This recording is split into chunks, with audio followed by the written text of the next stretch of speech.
Herkese merhaba arkadaşlar, kanalımıza hoş geldiniz. Herkesin içinde yedi bitirdi. Dışarıda mesafeli görüntüler veren ve çok fazla yakın gözükmeyen Hande Erçel ile Hakan Sabancı ilk kez böyle görüntülendi.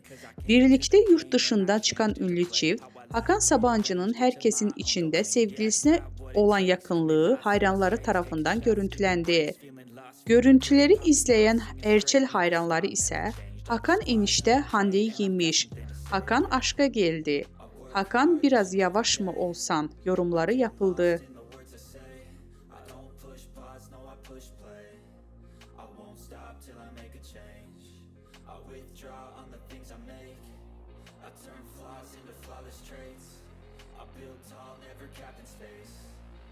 Stop till I hear him say